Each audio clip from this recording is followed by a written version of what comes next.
One of the underrated matchups in week 5 is Kentucky and Florida, an SEC East matchup featuring the undefeated Wildcats, a team that continues to fly under the radar.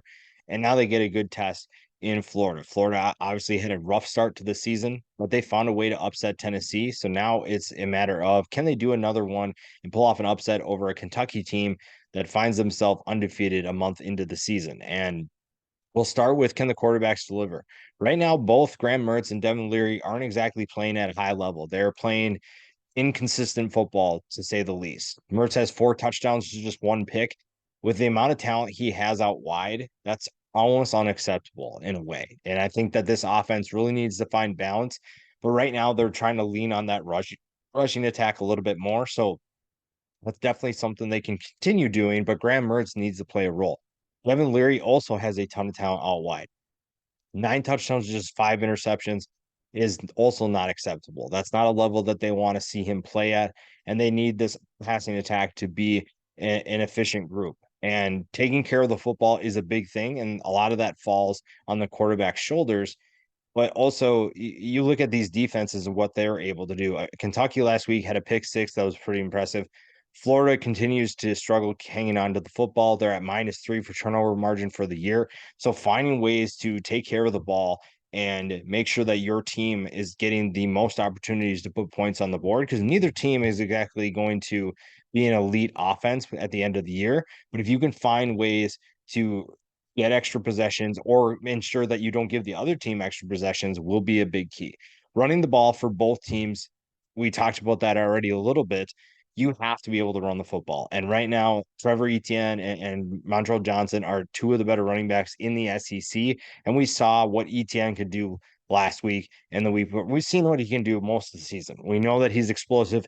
And I think finally they figured out a few plays that are going to work for them. Ray Davis for Kentucky also can do the same. The former Vanderbilt and Temple transfer proves that he is one of the better running backs in the conference as well. And if they're able to get the ground game going, both teams should find more success in the passing attacks and take some pressure off their quarterbacks to get the job done. I think the biggest thing for me is Kentucky ready to be the favorite? The wins that they've produced so far haven't been exciting, haven't really moved the meter. So can they win a game that appears to be their toughest one to date? Kentucky is an underrated program, but right now they are the favorite. They are the favorite in this game, and they have to find a way to balance those expectations with their play.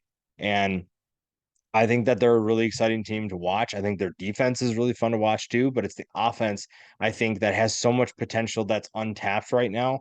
And really, that starts with the quarterback position. Devin Leary, at one point, threw 35 touchdowns and 5 interceptions in a season. He was a phenomenal passer at NC State and took his talents to Kentucky, to Lexington, to be able to get a fresh start.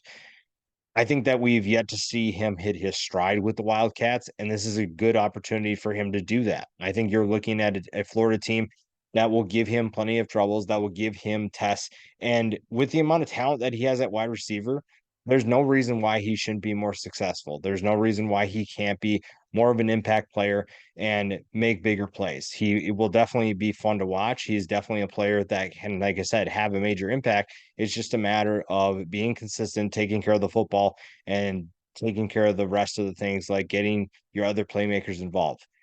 The offense plays such a big role. And honestly, if the defense can just continue to stop the run, especially against a Florida offense that is yet to prove it can consistently pass the football.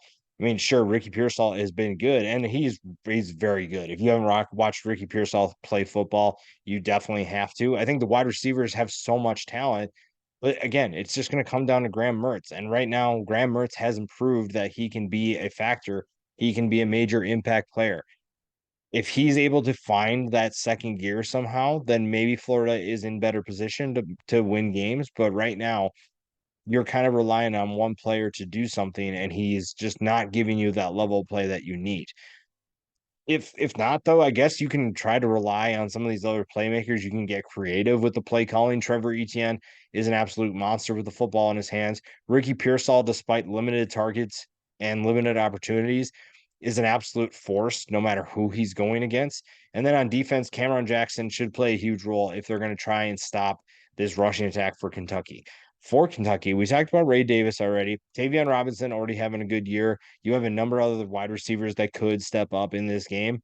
And then on the defensive side of the ball, you have a number of playmakers that can step up as well. Because, like I said, Florida's offense at times is very one dimensional. And if you take that one dimension away, they almost kind of lose what they're trying to do. They're very inconsistent. And we saw that against Utah. Once they were forced to throw the football, they didn't look comfortable. Yes, Graham Mertz threw for over 300 yards against Utah, but at the same time, it didn't look good and it was out of necessity because they were down by so much. So if Kentucky can kind of do the same thing to Florida, they should find a similar result.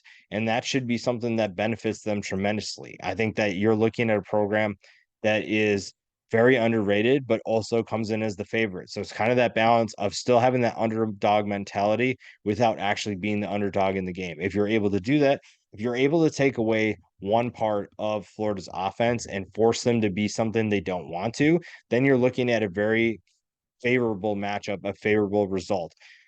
It comes down to a few things for Kentucky, like you said. If you're able to stop the run, take away ETN and Johnson, and force Graham Mertz to beat you, if you are going to dare Graham Mertz to beat you, you're finding right now that's a pretty good strategy. And if Kentucky can do that and Devin Leary figures out how to regain that previous form, then I think Kentucky runs away with this no problem. So if I'm predicting the game, I think Kentucky right now is the more proven team. Yes, Florida did beat Tennessee, but I like Kentucky and what they can do. I don't think they win by much given the inconsistent play right now, but I think that Kentucky does walk away with this win.